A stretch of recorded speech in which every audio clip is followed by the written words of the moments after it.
pas si vous avez remarqué, avant chaque culte, entre 10h05 et 10h30, passons un petit moment dans le partage, dans l'échange entre nous. Et puis, il faut rappeler à l'ordre pour démarrer à peu près à 10h30. Ce petit moment-là, il est important. Je ne sais pas si vous avez remarqué, mais il est là, il est existant. Et il est, à mon avis, c'est la vie de l'Église qui est nécessaire. Alors, c'est qu'on a beaucoup de choses à se dire, finalement.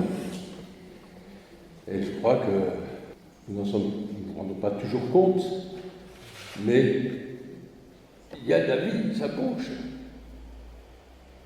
Alors, je voulais faire cette petite remarque, simplement, pour dire que c'est important, ce moment de communion fraternelle. Il faut l'entretenir. Je vais vous faire une lecture dans l'Épître aux Hébreux. Je ne sais pas si vous vous souvenez, la semaine dernière, on nous a parlé, c'était bien Corinthiens ? Le 13. Eh oui. Et c'était important, ce que nous avons entendu. Et l'apôtre Paul a bien rédigé ses lettres, ses épîtres, mais ce n'est pas lui. En fait, c'était Luc, parce que l'apôtre Paul, il avait des problèmes avec ses yeux, comme moi maintenant. Il avait des problèmes avec ses yeux, et c'est Luc qui venait dans sa cellule à Rome, qui rédigeait ses épîtres. Apparemment, l'épître aux Hébreux, cette lettre, elle interpelle, c'est clair. Et elle commence par un mot, je vais la lire. Persévérez dans l'amour fraternel. N'oubliez pas l'hospitalité, car en l'exerçant, quelques-uns ont logé des anges sans le savoir. Souvenez-vous des prisonniers, comme si vous étiez prisonniers, de ceux qui sont maltraités comme étant aussi, vous-même dans un corps. Que le mariage soit honoré de tous et de vie conjugale exempt de souillure, car Dieu jugera les impudiques et les adultères. Ne vous livrez pas à l'amour de l'argent, contentez-vous de ce que vous avez. Car Dieu lui-même a dit, je ne te délaisserai point, je ne t'abandonnerai point. C'est donc avec assurance que nous pouvons dire, le Seigneur est mon aide, je ne craindrai rien, que peut me faire un homme ? Souvenez-vous de vos conducteurs qui vous ont annoncé la parole de Dieu. Considérez quelle a été la fin de leur vie et imitez leur foi. Jésus-Christ est le même hier, aujourd'hui, éternellement. Et là nous lisons au verset 15. Par lui, offrons sans cesse à Dieu un sacrifice de louange, c'est-à-dire le fruit de lèvres qui confesse son nom. N'oubliez pas la bienfaisance, la libéralité, car c'est à de tels sacrifices que Dieu prend vraiment plaisir. Et c'est vrai que nous pourrions dire des choses à partir de cette lecture, de ce passage dans l'Hébreu, dans cette lettre qui était sans doute rédigée par l'apôtre Paul. Il insiste sur un mot, sur une lettre, persévérer. Alors je ne sais pas si c'est très populaire de parler de la persévérance, parce que des fois on en a ras-le-bol. Des fois on est fatigué, des fois on est malade, des fois on n'en peut plus. Si je réfléchis un peu dans ma vie, quand j'étais jeune, ma mère disait « Ah, je ne sais pas si vous appelez ça une bêche ou un loucher, va retourner la terre. » Oh, je devais avoir 13 ou 14 ans. Alors, la première ligne était bien droite. La deuxième, ça commençait à... Puis la troisième, il n'y avait plus que l'outil de planter dans la terre, mais il n'y avait plus d'Emmanuel. Il avait disparu. Dans la vie, il faut être persévérant. On envoie les gosses à l'école, et c'est vrai que pour les études, pour réussir dans les études, il faut être persévérant. Et après aussi dans son métier, dans ce que nous entreprenons, dans ce que nous faisons. Parfois nous sommes découragés, on laisse tout tomber. Il y a des gens qu'on trouve sur le bord du chemin, dépressifs, fatigué, malade, et il ne persévère plus. Je me souviens, on habitait dans les Landes avec mon épouse, et on avait un voisin qui était militaire, sa femme était une factrice, je crois. Et tous les jours, quand il rentrait vers 17h, il passait 2 heures dans son jardin. Il avait un jardin magnifique, magnifique. Mais il faut être persévérant en tout. Et c'est vrai que nous sommes des frères et sœurs, des chrétiens engagés. Nous aimons le Seigneur, nous voulons le louer, le glorifier.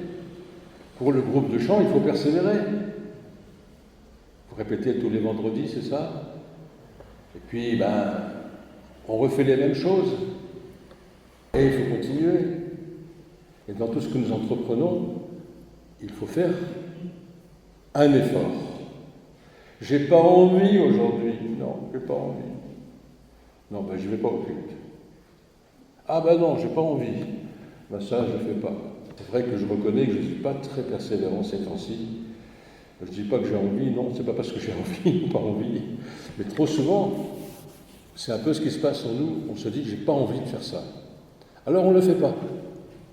Et ce qui agace ma femme le plus, c'est quand je lui dis, je le ferai demain. Je le ferai demain. Et c'est vrai que quand nous regardons la vie chrétienne, depuis le début, le jour où vous êtes convertis, où vous avez été baptisés, on a eu des baptêmes, eh bien c'est un chemin de persévérance. Parce qu'il n'y a pas que des petites roses sur le bord du chemin, il y a aussi des épines, puis aussi des pierres, et il faut avancer. Il faut persévérer. Alors c'est vrai qu'on n'a plus 20, 30, 40, 50 ans, on est plus jeunes, il y a encore des jeunes, mais malgré tout, nous voulons persévérer. Et là, il dit clairement, persévérer, persévérer. On va encore dire des choses sur la persévérance. C'est vrai, mais pour nous chrétiens, c'est important de nous en souvenir. Et l'apôtre Paul interpelle à travers cette lettre en leur disant, peut-être qu'ils étaient découragés, peut-être qu'ils traînaient les pieds. Il leur dit persévérer. Et le deuxième mot, qui est assez surprenant, que vous connaissez bien, persévérer dans l'amour fraternel. Tout à l'heure, je vous parlais qu'avant le culte, il y a toujours un bon moment où tout le monde est content de se retrouver et de vivre l'amour fraternel. Et il faut entretenir l'amour fraternel. C'est capital. Quand on rentre dans le temple, dans cette chapelle, que j'aime bien, on sent l'amour fraternel. On se sent accueilli par les uns et les autres. Vous savez, il y a des églises, où quand vous rentrez dedans, des chrétiens, bonjour. Et puis, pas d'accueil. Il y en a qui ne disent même pas bonjour. Il faut faire attention. C'est important de dire bonjour à tout le monde. C'est important de se voir, et c'est vrai que, vu le brouhaha et avant le culte, le moment pour moi tellement important, où on se voit, où on partage, ça peut être aussi un petit peu après le culte, mais c'est plus souvent avant le culte.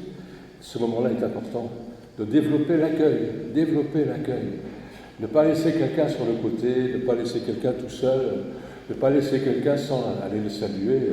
C'est notre responsabilité de vivre l'amour fraternel avec tous et de vivre l'accueil. L'accueil dans l'Église et l'accueil aussi à l'extérieur de l'Église. On peut se voir entre nous, prendre un repas, échanger l'après-midi, boire un café, mesdames, vous pouvez faire des gâteaux, il ne faut pas vous gêner. Mais vivre cela et le développer, c'est important. Et c'est important cet amour fraternel et cet accueil dans l'Église. Faire très attention, et il faut observer. Et quand je suis venu dans la chapelle, il y a quelques années en arrière, je ne sais plus combien de temps, et que je suis arrivé au fond, j'ai été surpris agréablement. Le pasteur, ils sont venus vers moi pour me saluer et m'accueillir. Et j'étais touché par l'accueil. Et il faut continuer à développer cet accueil, c'est important. C'est très important de savoir se tourner les uns vers les autres. Et se dire bonjour. Parce qu'à l'époque, au Moyen-Âge, on disait je vous salue. Non, Je vous souhaite le bon jour. Ça veut dire quoi? Je vous souhaite un bon jour, une bonne journée. C'est ça que ça voulait dire. On va avancer un peu. Un mot fraternel. N'oubliez pas l'hospitalité. C'est important l'hospitalité aussi, c'est vrai. C'est pas toujours simple, il y a des distances, on a des occupations, on a des plannings, etc., etc. Mais il ne faut pas l'oublier. C'est ce qui dit dans le texte. N'oubliez pas l'hospitalité. Bon, mesdames, l'hospitalité, c'est faire votre meilleur gâteau, quoi. Hein, essayer de trouver la meilleure bouteille, accueillir les uns et les autres le mieux possible. L'hospitalité, c'est important. Et apparemment, d'après ce texte, il nous est dit que certains ont logé des anges sans le savoir. Vous voyez, alors, peut-être que vous avez logé des anges sans le savoir. Souvenez-vous des prisonniers, et c'est vrai qu'il y a des chrétiens prisonniers dans le monde. Il y en a même qui sont persécutés. Prions pour l'Église persécutée. Il ne faut pas les oublier. Et c'est pour ça qu'en fait, on voit que dans cette lettre, il dit d'abord cela, c'est souvenez-vous, et puis un peu avant, c'est marqué n'oubliez pas. Donc on a l'impression quand même que l'Église et les chrétiens ont tendance à oublier et à ne pas se souvenir non plus. C'est important de se souvenir, de ne pas oublier, de se souvenir des prisonniers. On y pense, et peut-être pas suffisamment. Alors après, il est question du foyer, la question du mariage. Le mariage est sacré.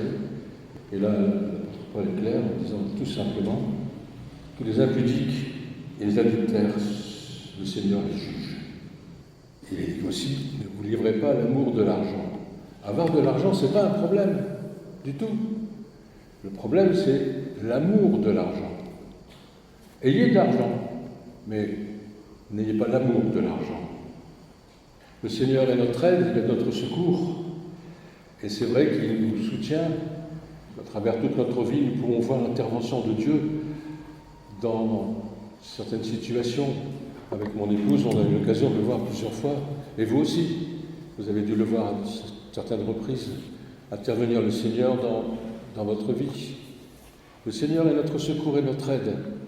Et il ne nous abandonnera pas. Que peut me faire un homme? Qui peut vous faire du mal? Le Seigneur est là. Et quoi qu'il arrive, avec le temps, le Seigneur intervient. Alors, souvenez-vous de vos conducteurs. Et c'est bien de se souvenir des conducteurs. Ils nous ont apporté la parole du Seigneur. Ils nous ont amenés au Seigneur. Ils nous ont conduits sur le chemin de la foi. Mais il faut s'en souvenir. Et s'il est vivant, s'il est là, si c'est notre pasteur, il faut le soutenir aussi. Parce qu'on a l'impression, trop souvent, le serviteur est peut-être trop sur la brèche et on ne le soutient pas suffisamment. On ne prie pas suffisamment pour lui. Et nous savons qu'il n'a pas une très bonne santé. Je crois que c'est bien de se souvenir du passé, mais aussi de se souvenir du présent. Il faut se souvenir de nos conducteurs, voir leur œuvre, et aussi quelle était la fin de leur vie. Imiter leur foi. Oui, d'accord, peut-être que c'est bien, on peut le faire, mais si vous ne voulez pas avoir de problème, c'est mieux d'imiter Jésus-Christ. C'est mieux d'imiter la foi à travers le Christ. Là, vous n'aurez pas de difficulté, vous n'aurez pas de problème. Jésus est le même hier, aujourd'hui et éternellement. Ce verset en dit long. Il est le même hier. Les miracles qu'il a accomplis, l'œuvre qu'il a accomplie, toute sa vie que nous relisons sans cesse dans les évangiles, nous montre combien il était puissant. Il est vivant, il est ressuscité et il est présent au milieu de nous. Là, au milieu de nous. Il est là. Hier, il a fait des choses fantastiques. Il a marqué l'humanité. Aujourd'hui, il est vivant. Et nous pouvons lui demander, à travers la prière directement, nous pouvons lui demander certaines choses et il répond à nos prières. Bien sûr, si nous prions selon sa volonté, évidemment. C'est vrai qu'on vit des moments compliqués. La guerre est à la porte de l'Europe. Ça peut être un ouragan ou un tremblement de terre. Tous les jours, nous découvrons des séismes à droite et à gauche sur le globe. C'est vrai que les médias nous montrent combien il peut se passer de choses horribles autour de nous, de morts. Parler de la guerre, ben oui, il y a encore eu des morts, aussi bien d'un côté que de l'autre. C'est important de se souvenir que peu importe ce qui se passera, mais le Seigneur est là, il est le même hier et aujourd'hui. Et aujourd'hui, moi je me souviens, j'ai vécu un cyclone, pour ceux qui ont eu l'occasion de vivre un cyclone. Et c'est vrai que toute la soirée, toute la nuit, on n'arrive pas à très bien dormir parce que ça fait un certain bruit. Et au matin, tout est par terre, tout est cassé. Et c'est vraiment impressionnant. Et c'est là qu'on se dit, et c'est là que les Martiniquais, dans un sens, je les comprends quand ils disent « si Dieu le veut ». Vraiment, devant les éléments, on est vraiment tout petit. Et le Seigneur est là. Et je me souviens qu'à la radio, il y avait des chrétiens qui avaient une station chrétienne qui témoignaient. Mais c'était vraiment une nuit un peu particulière. Hein. Tremblement de terre, j'en ai vécu aussi un petit peu sur la Guadeloupe. Et c'était impressionnant, c'est évident. Et on se rend compte là qu'on n'est rien du tout. Frères et sœurs, nous ne sommes rien. Nous sommes tout petits. Mais le Seigneur est le même hier et aujourd'hui et éternellement. Et nous devons savoir qu'à travers toute l'humanité, frères et sœurs, les chrétiens qui se confient en lui, il est là, il est fidèle. Fidèle, je dirais même plus, il nous accompagne jour après jour. Et comme notre sœur disait dans la prière tout à l'heure, ne regardez pas votre regard à droite ou à gauche, et je suis avec toi sur le chemin. Nous allons faire la lecture du passage du verset 15. Par lui, offrons sans cesse à Dieu un sacrifice de louange. C'est ce que je vous invite à faire davantage. Vraiment, savoir lui dire merci. Merci. Merci pour la vie. Merci pour la santé. Merci pour ma famille. Merci pour mon épouse. Merci pour ma grand-mère, pour mon grand-père, pour ma mère. Merci pour le souffle. Merci Seigneur, merci, parce que tu m'as tout donné et je t'appartiens. Oui Seigneur, merci. Par lui, offrons sans cesse à Dieu un sacrifice de louange, c'est-à-dire des lèvres qui confessent son nom. Parce que nous arrivons à témoigner un peu, à parler de lui, à être des vrais témoins. Et n'oubliez pas, alors, la bienfaisance et la libéralité, car c'est de tels sacrifices que Dieu prend plaisir. Et c'est simplement ce que j'essaie de vous partager à travers Hébreux 13, que nous soyons, frères et sœurs, des gens qui se souviennent, souvenez-vous, des gens qui persévèrent, des gens qui aiment, qui accueillent. Sachons être des gens ouverts les uns avec les autres, qui vivent la communion fraternelle. Que le nom du Seigneur soit béni. Amen. Oui Seigneur, béni sois-tu, parce que tu nous rappelles toutes ces choses qui nous semblent élémentaires, et qui nous sont vraiment nécessaires pour notre vie chrétienne, pour notre vie d'église, pour grandir ensemble sous ton regard. Seigneur, ne permets pas que nous soyons des chrétiens coincés, qui ne savent pas dire bonjour, qui ne savent pas s'approcher des autres. Mais Seigneur, donne-nous d'être vraiment dans la communion fraternelle, dans l'amour fraternel, que nous regardions les autres sans un esprit de jugement. Béni sois-tu, Seigneur, parce que tu nous rappelles toutes ces choses, mais tu nous demandes de les vivre. Oh, c'est pas difficile de les vivre, Seigneur, je sais, mais on oublie souvent, Seigneur. Et tu nous rappelles de ne pas oublier, de te souvenir et de te suivre sur le chemin de la vie. Amen.